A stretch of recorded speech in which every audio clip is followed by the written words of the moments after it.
ಇಂದು ನಿಮ್ಮೆಲ್ಲರ ನೆಚ್ಚಿನ ನಾಯಕರು ಭಾರತ ಸರ್ಕಾರದ ಉಕ್ಕು ಮತ್ತು ಬೃಹತ್ ಕೈಗಾರಿಕೆ ಖಾತೆಯ ಸಚಿವರು ಮಾಜಿ ಮುಖ್ಯಮಂತ್ರಿಗಳಾದಂತಹ ಸನ್ಮಾನ್ಯ ಶ್ರೀ ಕುಮಾರಣ್ಣರವರ ನೇತೃತ್ವದಲ್ಲಿ ಈ ಒಂದು ಸಭೆಯನ್ನ ಮಾಡ್ತಾ ಇರ್ತಕ್ಕಂಥ ಈ ಸಂದರ್ಭದಲ್ಲಿ ವೇದಿಕೆ ಮೇಲೆ ಆಸೀನರಾಗಿದ್ದಾರೆ ಸನ್ಮಾನ್ಯ ನಿಮ್ಮೆಲ್ಲ ನೆಚ್ಚಿನ ನಾಯಕರಂತ ಕುಮಾರಣ್ಣ ಅವರಿದ್ದಾರೆ. ಮಾಜಿ ಸಚಿವರು ಮಾಜಿ ಶಾಸಕರಂತ ಮಹೇಶ್ ಅಣ್ಣ ಅವರಿದ್ದಾರೆ. ಹಿರಿಯರು ಮಾಜಿ ಶಾಸಕರಾದಂತ ಮಹಾದೇವಣ್ಣ ಅವರಿದ್ದಾರೆ. ಮಾಜಿ ಶಾಸಕರಾದಂತ ಅಶ್ವಿನ್ ಅವರಿದ್ದಾರೆ. ವಿಧಾನ ಪರಿಷತ್ನ ಸದಸ್ಯರುಗಳಾದಂತ ಮಂಜೇಗೌಡರಿದ್ದಾರೆ, ವಿವೇಕಾನಂದ್ ಅವರಿದ್ದಾರೆ. ನಮ್ಮ ಪಕ್ಷದ ಅಧ್ಯಕ್ಷಗಳು, ಪದಾಧಿಕಾರಿಗಳು, ಎಲ್ಲ ಚುನಾಯಿತ ಪ್ರತಿನಿಧಿಗಳು, ಎಲ್ಲ ನಮ್ಮ ಜಿಲ್ಲೆಯಿಂದ ಬಂದಿರತಕ್ಕಂತ ಎಲ್ಲ ತಾಲೂಕುಗಳಿಂದ ಬಂದಿರತಕ್ಕಂತ ನಮ್ಮ ಪಕ್ಷದ ಮುಖಂಡರು, ಕಾರ್ಯಕರ್ತರು ಎಲ್ಲರೂ ಸಹ ಇದ್ದೀರಿ. ಈಗಾಗಲೇ ಸಾಕಷ್ಟು ವಿಚಾರಗಳನ್ನ ನಮ್ಮ ಹಿರಿಯ ನಾಯಕರುಗಳು, ಮುಖಂಡರುಗಳು ತಿಳಿಸಿದ್ದಾರೆ. ಸಭೆಯನ್ನು ಯಾವ ಉದ್ದೇಶಕ್ಕೆ ಕರೆದಿದ್ದೇವೆ ಅಂತಕ್ಕಂಥ ಮಾತನ್ನು ಸಹ ಹೇಳಿದ್ದಾರೆ. ಕೇವಲ ಒಂದು ದಿವಸದ ಕರೆಗೆ ನಮ್ಮ ಮೈಸೂರು ಜಿಲ್ಲೆಯಿಂದ ಎಲ್ಲಾ ತಾಲೂಕುಗಳಿಂದಲೂ ಸಹ ನಮ್ಮ ಮುಖಂಡರು, ಕಾರ್ಯಕರ್ತರು ಬಂದಿದ್ದೀರಿ. ಕುಮಾರಣ್ಣ ಅವ್ರು ಬಂದಿದ್ದಾರೆ.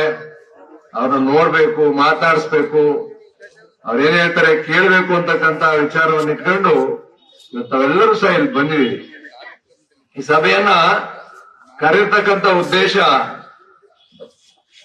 ಮುಂದಿನ ದಿನಗಳಲ್ಲಿ ಬರ್ತಕ್ಕಂಥ ಜಿಲ್ಲಾ ಪಂಚಾಯಿತಿ, ತಾಲೂಕ್ ಪಂಚಾಯಿತಿ ಜೊತೆಗೆ ನಮ್ಮ ಸಹಕಾರ ಸಂಘಗಳು, ಸಹಕಾರ ಬ್ಯಾಂಕ್ಗಳ ಚುನಾವಣೆ ಇರಬಹುದು. ಈ ರೀತಿಯಲ್ಲಿ ಬರ್ತಕ್ಕಂಥ ಸ್ಥಳೀಯ ಸಂಸ್ಥೆಗಳ ಚುನಾವಣೆಗಳನ್ನ ಯಾವ ರೀತಿ ಎದುರಿಸಬೇಕು, ನಮ್ಮ ಕಾರ್ಯಕರ್ತರಿಗೆ ನೈತಿಕವಾಗಿ ಸ್ಥೈರ್ಯವನ್ನ ತುಂಬಬೇಕು, ಧೈರ್ಯವನ್ನ ತುಂಬಬೇಕು ಅಂತಕ್ಕಂಥ ವಿಚಾರವನ್ನು ಇಟ್ಕೊಂಡು ಸನ್ಮಾನ್ಯ ಕುಮಾರಣ್ಣ ಅವರು ಆ ವಿಚಾರವನ್ನೆಲ್ಲ ತಮಗೆ ತಿಳಿಸ್ತಾರೆ. ಇವತ್ತೇನಾಗಿದೆ ನಮ್ಮ ರಾಜ್ಯ ಸರ್ಕಾರದಲ್ಲಿ ಈಗಾಗಲೇ ಸಾಕಷ್ಟು ವಿಚಾರಣೆ ಹೇಳುದು. ಗ್ಯಾರಂಟಿ ಸ್ಕೀಮ್ಗಳನ್ನ, 5 ಗ್ಯಾರಂಟಿಗಳನ್ನ ಏನು ಘೋಷಣೆ ಮಾಡಿದ್ದಾರೆ, ಏನ್ ಕೊಡ್ತಾ ಇದ್ದಾರೆ, ಇಡೀ ರಾಜ್ಯದಲ್ಲಿ 5 ಗ್ಯಾರಂಟಿಗಳಿಂದ ಬಹಳಷ್ಟು ವ್ಯತ್ಯಾಸಗಳು ಆಗಿರ್ತಕ್ಕಂಥದ್ದು ನಾವು ನೋಡ್ತಾ ಇದ್ದೇವೆ. ಆಗ್ಲೇ ಮಂಜೇಗೌಡರು ಹೇಳೋದು, ಎಲ್ಲಾ ಗ್ಯಾರಂಟಿ ಸ್ಕೀಮ್ ಏನು ನಮ್ಮ ಮಹಿಳೆಯರಿಗೆ ಕೊಡ್ತಾ ಇದ್ದಾರೆ 2,000 ರೂಪಾಯಿ, ಅದನ್ನ ಒಟ್ಟಿಗೆ ನಿಲ್ಸ್ಕೊಬಿಟ್ಟು ಈಗ ನಮ್ಮ ಉಪಚುನಾವಣೆಯಲ್ಲೂ ಅದನ್ನೇ ಮಾಡಿದ್ದು. ಈ 3 ಉಪಚುನಾವಣೆಗಳು ಏನ್ ನಡೀತು, ಆ 3 ಉಪಚುನಾವಣೆಯಲ್ಲಿ ಮಾಡಿರ್ತಕ್ಕಂಥದ್ದು ಒಂದೇ ದಿವಸ ಅವರು ಏನು ಪೆಂಡಿಂಗ್ ಇಟ್ಟಿದ್ರು 3 ತಿಂಗಳು 4 ತಿಂಗಳು ಪೆಂಡಿಂಗ್ ಇಟ್ಕೊಂಡು 2,000 3 ತಿಂಗಳು ಇಟ್ಕೊಂಡು 6,000 ಆಯ್ತು. 6,000 ರೂಪಾಯಿನ ಒಟ್ಟಿಗೆ ಒಂದೇ ದಿವಸ ಹಾಕ್ಬಿಡ್ತಾರೆ. ಚುನಾವಣೆ ನಾಳೆ ನಡೆದ್ರೆ ಇನ್ನೊಂದು ದಿವಸ ಅವ್ರ ಅಕೌಂಟ್ಗೆ 6,000 ರೂಪಾಯಿ ಬರುತ್ತೆ. ನಮ್ಮ ಹಾಲು ಉತ್ಪಾದಕರಿಗೆ 6-7 ತಿಂಗಳಿಂದ ಏನು ಗೌರವಧನವನ್ನ ಕೊಟ್ಟಿರಲಿಲ್ಲ, ಅದನ್ನು ಒಟ್ಟಿಗೆ ಸೇರಿಸಿ ಒಂದೇ ದಿವಸ ಅಕೌಂಟ್ ಹಾಕ್ತಕ್ಕಂಥದ್ದು. ಈ ರೀತಿ ಅದೇನು ಅವ್ರು ದುಡ್ಡು ಖರ್ಚು ಮಾಡ್ಬೇಕಾಗಿಲ್ಲ, ಅವ್ರ ಸ್ವಂತ ಜಾಬಿಂದ ದುಡ್ಡು ಖರ್ಚು ಮಾಡ್ಬೇಕಾಗಿಲ್ಲ. ಅವ್ರು ಸರ್ಕಾರದ ಹಣದಿಂದ ತೆಗೆದು ಚುನಾವಣೆಯನ್ನ ನಡೆಸ್ತಾರೆ. ಅವ್ರು ಯಾವ ರೀತಿ ಚುನಾವಣೆ ನಡೆಸ್ತಾ ಇದ್ದಾರೆ ಅಂತ ಹೇಳಿದ್ರೆ ಸರ್ಕಾರದ ಹಣದಲ್ಲಿ ಅವ್ರ ಚುನಾವಣೆ ನಡೀತಾ ಇದೆ. ಬಹುಶಃ ಇವತ್ತು ನಮ್ಮ ಪಕ್ಷದ ಕಾರ್ಯಕರ್ತರೆಲ್ಲ ಏನ್ ಬಂದಿದ್ದೀರಿ, ಈ ಚುನಾವಣೆಗಳೆಲ್ಲವನ್ನೂ ಸಹ ನಾವು ಕುಮಾರಣ್ಣ ಅವ್ರು ಮಾಡಿರ್ತಕ್ಕಂಥ ಕೆಲಸ ಕಾರ್ಯಗಳು ಏನಿದಾವೆ, ಸಾಲ ಮನ್ನಾ ಇರ್ಬೋದು, ಗ್ರಾಮ ವಾಸ್ತವ್ಯ ಇರ್ಬೋದು, ಇನ್ನು ಹಲವಾರು ಕಾರ್ಯಕ್ರಮಗಳನ್ನ ಕುಮಾರಣ್ಣ ಅವರು ಮುಖ್ಯಮಂತ್ರಿಗಳಾಗಿದ್ದಂತ ಸಂದರ್ಭದಲ್ಲಿ ನಮ್ಮ ರಾಜ್ಯಕ್ಕೆ ಏನೇನು ಕೊಡುಗೆಗಳನ್ನ ಕೊಟ್ಟಿದ್ದಾರೆ ಅದನ್ನ ಮುಂದೆ ಇಟ್ಕೊಂಡು ನಾವು ಚುನಾವಣೆ ಎದುರಿಸಬೇಕಾಗಿರ್ತಕ್ಕಂಥ ಸಂದರ್ಭ ನಮ್ಮ ಮುಂದೆ ಇದೆ. ಸಹಕಾರಿ ಸಂಘಗಳ ಚುನಾವಣೆ ಇದು ಸಹಕಾರಿ ಸಂಘಗಳ ಚುನಾವಣೆ ಒಟ್ಟೊಟ್ಟಿಗೆ ಬರ್ತಾ ಇದೆ. ಮಾರ್ಚ್ಗೆ, ಫೆಬ್ರವರಿಗೆ, ಏಪ್ರಿಲ್ಗೆ ಎಲ್ಲಾ ತಾಲೂಕುಗಳಲ್ಲೂ ಸಹ ನಮ್ಮಲ್ಲಿರ್ತಕ್ಕಂಥ ಪ್ರಾಥಮಿಕ ಕೃಷಿ ಪತ್ತಿನ ಸಹಕಾರ ಸಂಘಗಳ ಚುನಾವಣೆ 3 ತಿಂಗಳಲ್ಲಿ ಬಹುತೇಕ 75% ಪ್ರಾಥಮಿಕ ಕೃಷಿ ಪತ್ತಿನ ಸಹಕಾರ ಸಂಘಗಳ ಚುನಾವಣೆಗಳು ಪ್ರಾರಂಭ ಆಗಿದ್ದಾವೆ. ಈ ತಿಂಗಳಲ್ಲಿ ಸ್ವಲ್ಪ ಇದೆ, ಮುಂದಿನ ತಿಂಗಳು ಸ್ವಲ್ಪ ಇದೆ, ಮಾರ್ಚ್ ತಿಂಗಳಲ್ಲೂ ಇದೆ. ಆ ಚುನಾವಣೆಗಳನ್ನ ಎದುರಿಸಬೇಕು ಅಂತ ಹೇಳಿದ್ರೆ ಸರ್ಕಾರದ ವಿರುದ್ಧ, ಇವತ್ತು ಸಹಕಾರ ಇಲಾಖೆಯ ವಿರುದ್ಧ ನಾವು ಚುನಾವಣೆ ಎದುರಿಸಬೇಕಾಗಿದೆ. ನಾವು ಕಾಂಗ್ರೆಸ್ ಪಕ್ಷದ ವಿರುದ್ಧ ಚುನಾವಣೆ ಮಾಡ್ತಾ ಇರ್ತಕ್ಕಂಥ ಚುನಾವಣೆ ಎಲ್ಲ ಸಹಕಾರ ಸಂಘಗಳ ಚುನಾವಣೆ. ಸಹಕಾರ ಇಲಾಖೆಯ ವಿರುದ್ಧವಾಗಿ ಚುನಾವಣೆಯನ್ನ ಮಾಡಬೇಕಾಗಿರ್ತಕ್ಕಂಥ ಪರಿಸ್ಥಿತಿ ನಮಗೆ ಬಂದಿರ್ತಕ್ಕಂಥದ್ದು. ಸಹಕಾರ ಸಂಘಗಳಲ್ಲಿ ಯಾವ ರೀತಿ ಆಗಿದೆ ಅಂತ ಹೇಳಿದ್ರೆ, ಕಳೆದ 5 ವರ್ಷಗಳ ಹಿಂದೆ ಏನ್ ನಮ್ಮ ಡಿಸಿಸಿ ಬ್ಯಾಂಕ್ ನಲ್ಲಿ ಹಗರಣ ಆಗಿತ್ತು, 27 ಕೋಟಿ ಹಗರಣ. 5 ವರ್ಷದಲ್ಲಿ ಅದನ್ನ ತೊಡಿಲಿಕ್ಕೆ ಬಹಳ ಕಷ್ಟಪಡಬೇಕಾಯ್ತು. 5 ವರ್ಷ ಆದ್ಮೇಲೆ ಈ ಚುನಾವಣೆ ನಡೆದಿಲ್ಲ ನಮ್ಮ ಡಿಸಿಸಿ ಬ್ಯಾಂಕ್ಗೆ. 1 ವರ್ಷ ಆಯ್ತು. ಈಗ ಪುನಃ ಅದು ಪುನರಾವರ್ತನೆ ಆಗಿದೆ. ಪುನಃ ಈಗ ನಮ್ಮ ಹುಣಸೂರು ತಾಲೂಕಿನ ಒಂದು ಸೊಸೈಟಿಯಲ್ಲಿ 3.5 ಕೋಟಿ ದುಡ್ಡಿಲ್ಲ, ಇನ್ನೊಂದು ಸೊಸೈಟಿಲಿ 1.5 ಕೋಟಿ ದುಡ್ಡಿಲ್ಲ. ಈ ದುಡ್ಡು ತಗೊಂಡೋಗಿ ಅವ್ರು ಚುನಾವಣೆ ಮಾಡ್ತಾರೆ. ಇಲಾಖೆಯವರು ಸಂಪೂರ್ಣವಾಗಿ ಅವ್ರ ಪರ ಇದ್ದಾರೆ. ಇದು ನಮ್ಮ ಹುಣಸೂರು ತಾಲೂಕು ಉದಾಹರಣೆ ಹೇಳ್ತಾ ಇದ್ದೀನಿ ಅಷ್ಟೇ. ಎಲ್ಲಾ ತಾಲೂಕಿನಲ್ಲೂ ಸಹ ನಮ್ಮ ಸಹಕಾರಿ ಚುನಾವಣೆಗಳನ್ನ ಮಾಡ್ತಾ ಇರ್ತಕ್ಕಂಥದ್ದು. ಇವತ್ತು ಸಹಕಾರಿ ಚುನಾವಣೆಗಳು ಯಾವುದೇ ಜಿಲ್ಲಾ ಪಂಚಾಯತಿ, ತಾಲೂಕ್ ಪಂಚಾಯತಿ ಚುನಾವಣೆಗಿಂತ ಏನು ಕಡಿಮೆ ನಡೆಯಲ್ಲ. ಒಂದೊಂದು ಪ್ರಾಥಮಿಕ ಕೃಷಿ ಪತ್ತಿನ ಸಹಕಾರ ಸಂಘದ ಚುನಾವಣೆ ಮಾಡಬೇಕು ಅಂತ ಹೇಳಿದ್ರೆ, ಹಾಲು ಉತ್ಪಾದಕರ ಸಹಕಾರ ಚುನಾವಣೆ ಮಾಡಬೇಕು ಅಂತ ಹೇಳಿದ್ರೆ ಸಾಕಷ್ಟು ಹೋರಾಟವನ್ನ ಮಾಡಬೇಕಾಗಿರ್ತಕ್ಕಂಥ ಅವಶ್ಯಕತೆ ಇವತ್ತು ನಮ್ಮ ಮುಂದೆ ಬಂದಿದೆ. ಕುಮಾರಣ್ಣ ಅವರು ಕಳೆದ ಬಾರಿ ಮುಖ್ಯಮಂತ್ರಿಗಳಾಗಿದ್ದಂತ ಸಂದರ್ಭದಲ್ಲಿ ನಮ್ಮ ರಾಜ್ಯದ ಎಲ್ಲ ರೈತರಿಗೆ 26,000 ಕೋಟಿಯಷ್ಟು ಸಾಲ ಮನ್ನಾ ಮಾಡಿದ್ರು. ಇವತ್ತು ಅವ್ರು ಕೊಡ್ತಾ ಇರ್ತಕ್ಕಂಥದ್ದು ಎಷ್ಟು? ಒಂದೊಂದು ಮನೆಗೆ 2,000 ರೂಪಾಯಿ ಕೊಡ್ತಾರೆ. ಒಬ್ಬೊಬ್ರು ಮಹಿಳೆಯರಿಗೆ 2,000 ಕೊಡ್ತಾ ಇದ್ದಾರೆ. ಕುಮಾರಣ್ಣ ಅವರು ಒಂದೊಂದು ಮನೆಗೆ 2 ಲಕ್ಷ 3 ಲಕ್ಷ ಸಾಲ ಮನ್ನಾ ಮಾಡಿದ್ದಾರೆ. ಒಬ್ಬೊಬ್ಬ ರೈತ ಕುಟುಂಬಕ್ಕೆ 50,000, 1 ಲಕ್ಷ, 2 ಲಕ್ಷ, 3 ಲಕ್ಷ ಸಾಲ ಮನ್ನಾ ಆಗಿದೆ. ಅವ್ರು ಕೊಡ್ತಾ ಇರ್ತಕ್ಕಂಥದ್ದು 2,000. ನಾವು ಯಾವ ರೀತಿ ಸಹಕಾರಿ ಚುನಾವಣೆಯಲ್ಲಿ ಎದುರಿಸಬೇಕು ಅಂತ ಹೇಳಿದ್ರೆ ಇದು ಉದಾಹರಣೆ ಇಟ್ಕೊಳ್ಬೇಕು. ನಾವು ಕೊಟ್ಟಿರ್ತಕ್ಕಂಥದ್ದು ನಮ್ಮ ಸಹಕಾರಿ ಸಂಘದ ಮುಖಾಂತರ ನಾವು ರೈತರಿಗೆ ಸಾಲವನ್ನ ಕೊಟ್ಟಿರ್ತಕ್ಕಂಥದ್ದು. ಲಕ್ಷಾಂತರ ಕುಟುಂಬಗಳಿಗೆ ನಾವು ಸಾಲವನ್ನ ಕೊಟ್ಟಿದ್ದೇವೆ. ಲಕ್ಷಾಂತರ ಕುಟುಂಬಗಳ ಸಾಲ ಮನ್ನಾ ಆಗಿದೆ. ಅದಕ್ಕೆ ಕಾರಣ ಯಾರು? ಮುಖ್ಯಮಂತ್ರಿಗಳಾಗಿದ್ದಂತ ಕುಮಾರಣ್ಣ ಅವ್ರ ಕಾರಣ. ಇವತ್ತು 2,000 ರೂಪಾಯಿ ಓಟ್ ಹಾಕ್ತಾ ಇರ್ತಕ್ಕಂಥವ್ರು ಕೊಟ್ಟಿರ್ತಕ್ಕಂಥ 1 ಲಕ್ಷ, 2 ಲಕ್ಷ, 3 ಲಕ್ಷ ಸಾಲ ಮನ್ನಾ ನಾವು ಹೇಳ್ತಾ ಇಲ್ಲ. ಅದನ್ನ ನಮ್ಮ ರೈತರಿಗೆ ಮನೆಗಳಿಗೆ ತಲುಪಿಸ್ತಕ್ಕಂಥ ಕೆಲಸವನ್ನ ನಾವು ಮಾಡಬೇಕು. ಆಗ ಮಾತ್ರ ನಾವು ಸಹಕಾರ ಸಂಘದ ಚುನಾವಣೆಯಲ್ಲಿ ಯಶಸ್ಸನ್ನ ಕಾಣಲಿಕ್ಕೆ ಸಾಧ್ಯ. ಇವತ್ತು ಸಹಕಾರಿ ಸಂಘಗಳ ಅಧಿಕಾರಿಗಳು ಇವತ್ತು ನಮ್ಮ ಉದಾಹರಣೆ ನಮ್ಮ ಪಿರಿಯಾಪಟ್ಟ ಪ್ರಸನ್ನ ಅವರು ಇಲ್ಲೇ ಇದ್ದಾರೆ, ವೇದಿಕೆ ಮೇಲೆ ಬಂದಿಲ್ಲ. ಅವರು ಅವ್ರನ್ನ ಡಿಸ್ಕ್ವಾಲಿಫೈ ಮಾಡಿದ್ದಾರೆ. 5 ವರ್ಷದ ಹಿಂದೆ ಡಿಸ್ಕ್ವಾಲಿಫಿಕೇಶನ್ ಮಾಡಬೇಕು ಅಂತ ಏನು ಹೊರಟಿದ್ರು. ಆ ಸಂದರ್ಭದಲ್ಲಿ ಕುಮಾರಣ್ಣ ಅವರು ಎಂಟ್ರಿ ಆಗಿ ತಡೆದಿದ್ರು. ಈಗ ನಮ್ಮ ಹಾಲು ಉತ್ಪಾದಕರು ಮೈಮೂಲಿನಿಂದ ಡಿಸ್ಕ್ವಾಲಿಫಿಕೇಶನ್ ಮಾಡಿದ್ದಾರೆ. ಈಗ ಪ್ರಸನ್ನ ಅವ್ರನ್ನ ಮೈಮೂಲ್ ಮೀಟಿಂಗ್ ಮಾಡಿ 6 ತಿಂಗಳಾಗಿದೆ. ಇವತ್ತು ನಮ್ಮ ಜಿಲ್ಲೆಯ ವ್ಯವಸ್ಥೆ, ನಮ್ಮ ಸಹಕಾರಿ ಇಲಾಖೆಯ ವ್ಯವಸ್ಥೆ ಯಾವ ರೀತಿಯಾಗಿದೆ ಅಂತ ಹೇಳಿದ್ರೆ, ನಾವು ಯಾರು ಸಹ ಸಹಕಾರ ಸಂಘದ ಚುನಾವಣೆಯಲ್ಲಿ ಕಂಟೆಸ್ಟ್ ಮಾಡಬಾರದು. ನಾವು ಯಾರು ನಿಂತ್ಕೊಳ್ಬಾರದು. ನಮ್ಮ ಜೆಡಿಎಸ್ ಪಕ್ಷದ ಕಾರ್ಯಕರ್ತರು, ಬಿಜೆಪಿ ಪಕ್ಷದ ಮುಖಂಡರು, ಕಾರ್ಯಕರ್ತರು ಯಾರು ಸ್ಪರ್ಧೆ ಮಾಡಬಾರದು. ಅದರಲ್ಲಿ ಯಾರಿಗೂ ಸಹ ಅವಕಾಶ ಆಗ್ಬಾರದು. ಮಾಡಿರ್ತಕ್ಕಂಥ ತಪ್ಪಾದ್ರೂ ಏನು ಡಿಸ್ಕ್ವಾಲಿಫಿಕೇಶನ್ಗೆ ನಾವೆಲ್ಲ ಅನುಭವಿಸ್ತಾ ಇರ್ತಕ್ಕಂಥದ್ದು ಬಹಳಷ್ಟಿದೆ ಈ ಸಹಕಾರಿ ಸಂಘದ ಒಳಗಡೆ. ಪ್ರಸನ್ನ ಅವರು ಬಹುಶಃ 3 ವರ್ಷಗಳ ಕಾಲ ಮೈಮೂಲ್ ಅಧ್ಯಕ್ಷ ಆಗಿದ್ರು. ಅವ್ರ ತಾಲೂಕಿನಲ್ಲಿ ಅತಿ ಹೆಚ್ಚು ಹಾಲು ಉತ್ಪಾದನೆ ಆಗ್ತಾ ಇದೆ ನಮ್ಮ ಹುಣಸೂರು ತಾಲೂಕು ಜೊತೆಗೆ ನಮ್ಮ ಪಿರಿಯಾಪಟ್ಟಣ ತಾಲೂಕು.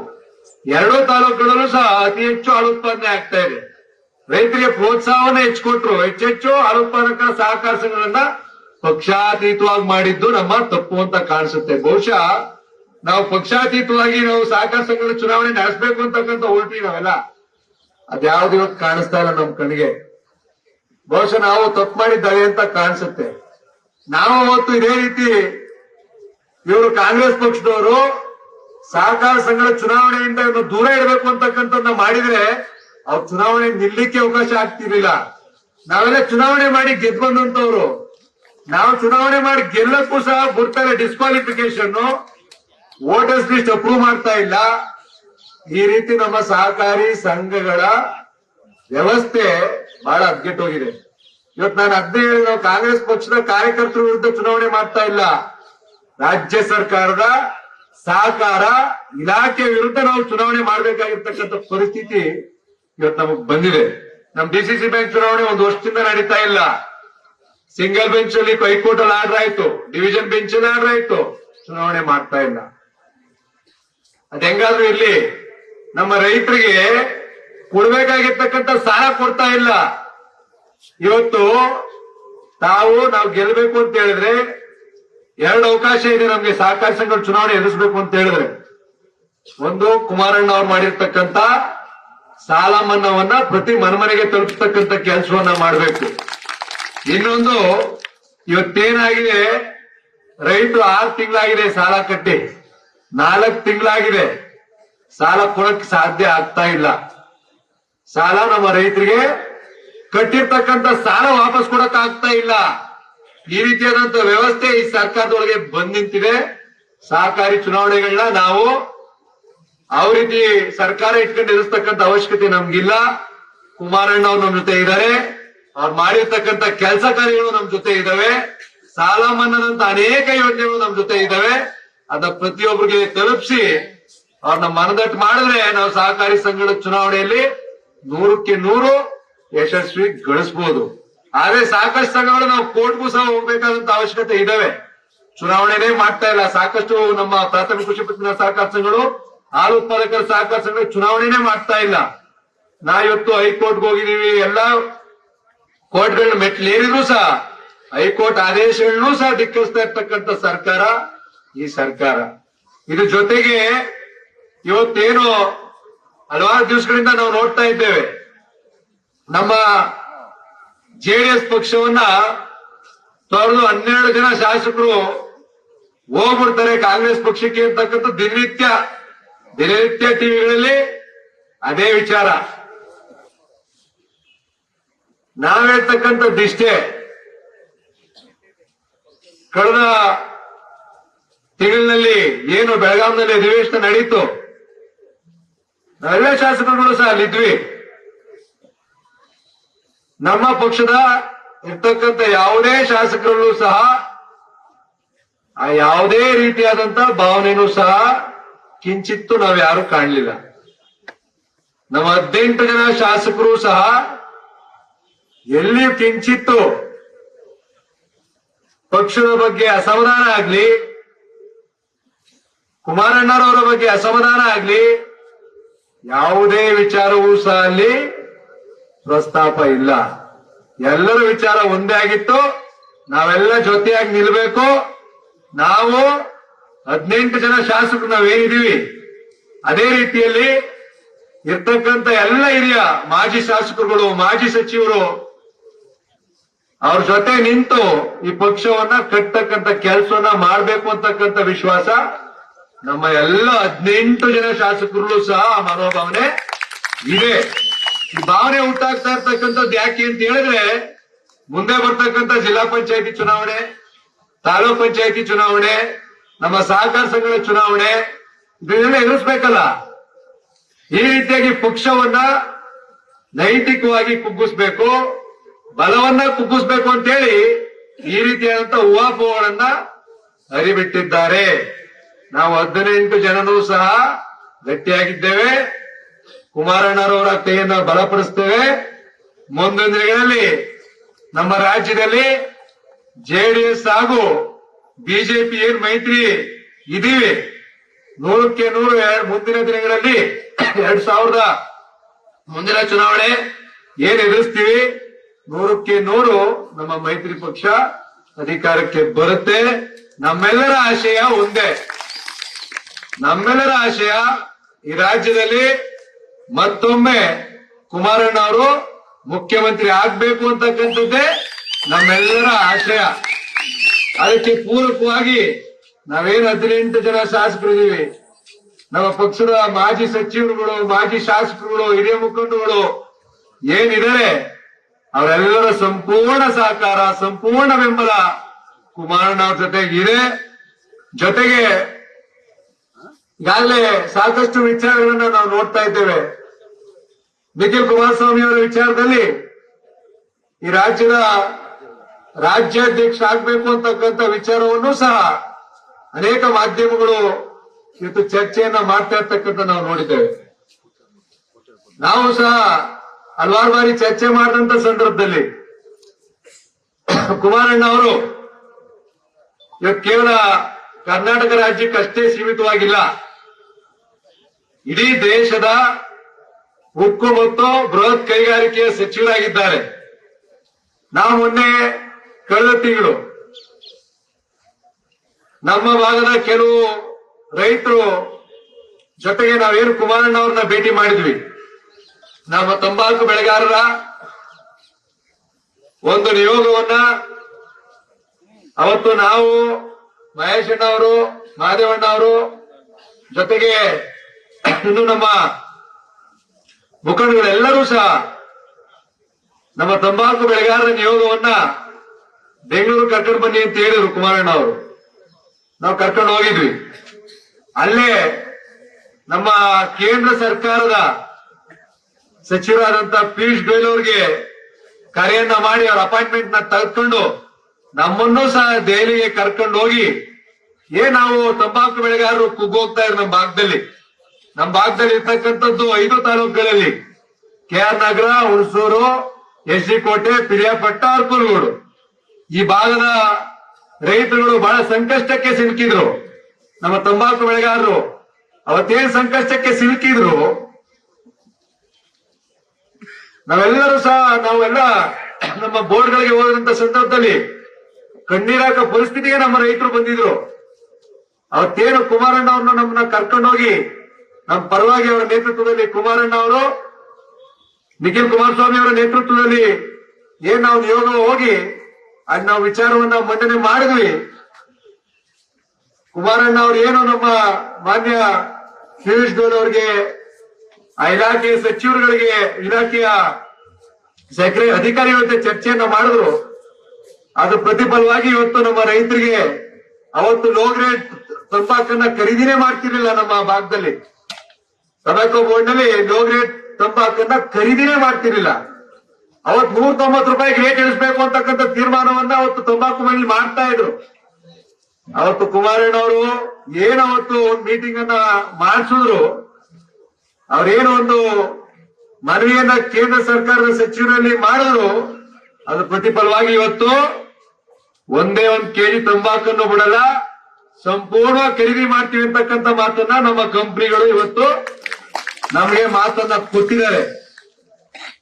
ಅವತ್ತೇನು 200 ರೂಪಾಯಿಗೂ ತೆಗೆದುಕೊಳ್ಳದೆ ಇರ್ತಕ್ಕಂಥ ತಂಬಾಕನ್ನ 260 ರೂಪಾಯಿ, 240ರಿಂದ 260 ರೂಪಾಯಿಗೆ ಕೆಜಿಗೆ 200 ರೂಪಾಯಿಗೂ ನಾವು ಖರೀದಿ ಮಾಡಲ್ಲ ಅಂತಕ್ಕಂಥ ಮಾತನ್ನ ಹೇಳ್ತಾ ಇದ್ರು. ಇವತ್ತು 240ರಿಂದ 260 ರೂಪಾಯಿಗೆ ಇವತ್ತು ಖರೀದಿಯನ್ನ ಮಾಡ್ತಾ ಇದ್ದಾರೆ. ಅದೇ X5L ಗ್ರೇಡ್ ತಂಬಾಕನ್ನ 240ರಿಂದ 260 ರೂಪಾಯಿಗೆ ಇವತ್ತು ಖರೀದಿಯನ್ನ ಮಾಡ್ತಾ ಇದ್ದಾರೆ. ಇವತ್ತು ಈ ರೀತಿಯಾದಂತ ಸಮಸ್ಯೆ ನಮ್ದು 5 ತಾಲೂಕಿನ ಸಮಸ್ಯೆ ನಾನು ನಿಮ್ಮ ಮುಂದೆ ಇಡ್ತಾ ಇದ್ದೀನಿ. ಇಡೀ ದೇಶದಲ್ಲಿ ಇವತ್ತು ದಿಶಾ ಮೀಟಿಂಗ್ ಇತ್ತು ನಮ್ಗೆ. ಕುಮಾರಣ್ಣ ಅವರು ಇವತ್ತು ನಮ್ಮ ಜಿಲ್ಲೆಗೆ ಬಂದಿರತಕ್ಕಂತ ಕೇಂದ್ರ ಸರ್ಕಾರದ ಯೋಜನೆಗಳನ್ನ ರಿವ್ಯೂ ಮಾಡ್ತಾ ಇದ್ರು. ಆ ಸಂದರ್ಭದಲ್ಲಿ ಇವತ್ತು ನಾವೆಲ್ಲರೂ ಸಹ ನೋಡ್ತಾ ಇದ್ವಿ.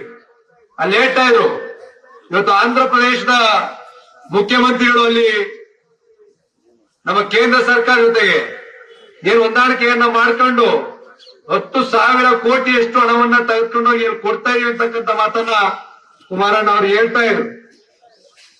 RINLಗೆ ಅಲ್ಲಿ ಲಕ್ಷಾಂತರ ಜನ ಇವತ್ತು ಕೆಲಸ ಮಾಡ್ತಾ ಇದ್ರು ಆ ಫ್ಯಾಕ್ಟ್ರಿಲಿ, ವೈಜಾಗ್ ಫ್ಯಾಕ್ಟ್ರಿಲಿ.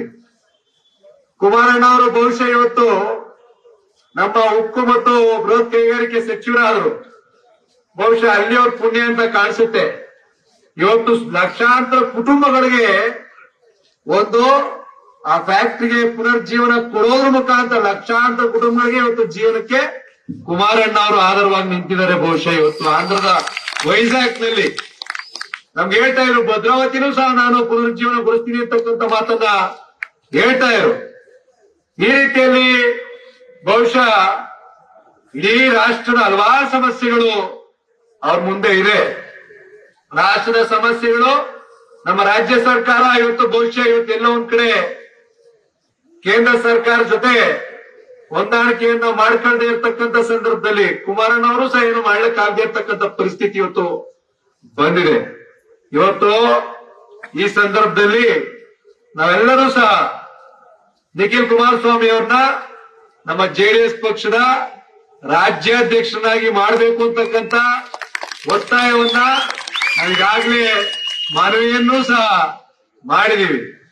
ಬಹುಶಃ ಇವತ್ತು ಕುಮಾರಣ್ಣ ಅವರ ನೇತೃತ್ವದಲ್ಲಿ ಇವತ್ತು ಇಡೀ ಪಕ್ಷವನ್ನ ಸಂಘಟನೆ ಮಾಡಬೇಕು ಅಂತಕ್ಕಂಥ ಆಸಕ್ತಿ ನಮ್ಮೆಲ್ಲ ಪ್ರತಿಯೊಬ್ಬ ಕಾರ್ಯಕರ್ತರಲ್ಲೂ ಸಹ ಇದೆ. ಅದೇನೋ ನಮ್ಮ ಮೈಸೂರು ಭಾಗದ ಕಾರ್ಯಕರ್ತರು ನಮ್ಮ ಕುಮಾರಣ್ಣ ಅವ್ರನ್ನ ಪ್ರತಿಯೊಬ್ಬರು ಸಹ ಇವತ್ತು ನಮ್ಮ ಮನೆಯ ಮಗನ ರೀತಿಯಲ್ಲಿ ಕುಮಾರಣ್ಣ ಅವ್ರನ್ನ ನೋಡ್ತಾ ಇರ್ತಕ್ಕಂಥದ್ದನ್ನ ವಿಶೇಷವಾದಂತ ಅಭಿಮಾನ, ಪ್ರೀತಿ, ವಿಶ್ವಾಸ ಕುಮಾರಣ್ಣ ಅವ್ರ ಮೇಲಿದೆ.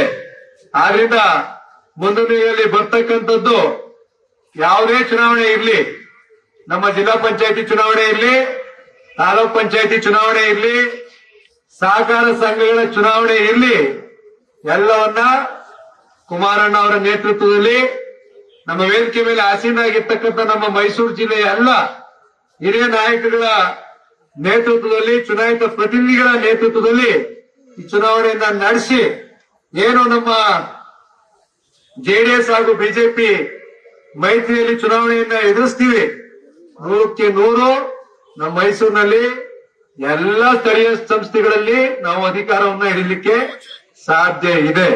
ನಾವ್ ಯಾರು ಸಹ ಎದುರ್ಕೊಳ್ತಕ್ಕಂಥ ಅವಶ್ಯಕತೆ ಇಲ್ಲ. ನಮ್ಮೆಲ್ಲ ಪಕ್ಷದ ಮುಖಂಡಗಳು ಸಹ ನಾವುಗಳು ಸಹ ನಿಮ್ ಜೊತೆ ಇರ್ತೀವಿ. ಕುಮಾರಣ್ಣ ಅವರು ನಮ್ಮೆಲ್ಲರ ಬೆನ್ನೆಲುಬಾಗಿ ಆಶೀರ್ವಾದವನ್ನ ಮಾಡ್ತಾರೆ. ಅವರ ನೇತೃತ್ವದಲ್ಲಿ ಚುನಾವಣೆಯನ್ನ ಎದುರಿಸೋಣ.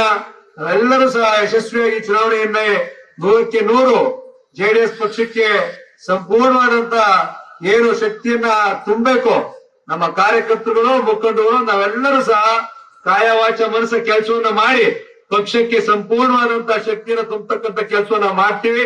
ಕುಮಾರಣ್ಣ ಅವರ ಕೈಯನ್ನ ಬಲಪಡಿಸ್ತಕ್ಕಂಥ ಕೆಲಸವನ್ನ ಮಾಡ್ತೀವಿ ಅಂತಕ್ಕಂಥ ಮಾತನ್ನ ಈ ಸಂದರ್ಭದಲ್ಲಿ ಹೇಳ್ತಾ, ಈ ಒಂದು ಕಾರ್ಯಕ್ರಮಕ್ಕೆ ಒಂದೇ ದಿವಸದಲ್ಲಿ ಕರೆ ಕೊಟ್ಟಂತ ಸಂದರ್ಭದಲ್ಲಿ ಇಷ್ಟು ಜನ ಮುಖಂಡರು ಎಲ್ಲಾ ತಾಲೂಕುಗಳಿಂದ ಬಂದಿದ್ದೀರಿ. ನಿಮ್ಗೆಲ್ಲರಿಗೂ ಸಹ ತುಂಬು ಹೃದಯದ ಕೃತಜ್ಞತೆಗಳನ್ನ ಸಲ್ಲಿಸ್ತಾ, ವೇದಿಕೆ ಮೇಲೆ ಆಸೀನರಾಗಿರ್ತಕ್ಕಂಥ ಎಲ್ಲ ಹಿರಿಯ ಮುಖಂಡಗಳಿಗೆ, ಚುನಾಯಿತ ಪ್ರತಿನಿಧಿಗಳಿಗೆ ಎಲ್ಲರಿಗೂ ಧನ್ಯವಾದಗಳನ್ನು ಅರ್ಪಿಸ್ತಾ, ಸನ್ಮಾನ್ಯ ಕುಮಾರಣ್ಣ ಅವ್ರಿಗೂ ಸಹ ಧನ್ಯವಾದಗಳನ್ನು ಅರ್ಪಿಸ್ತಾ ನನ್ನ ಮಾತನ್ನ ಮುಗಿಸ್ತೀನಿ. ನಮಸ್ಕಾರ. If you like this video ಬೇಗ ಲೈಕ್ ಮಾಡಿ, ಕಾಮೆಂಟ್ ಮಾಡಿ, ಶೇರ್ ಮಾಡಿ ಹಾಗೂ ಯೋಯೋ ಟಿವಿ ಕನ್ನಡವನ್ನು ಸಬ್ಸ್ಕ್ರೈಬ್ ಮಾಡಿ.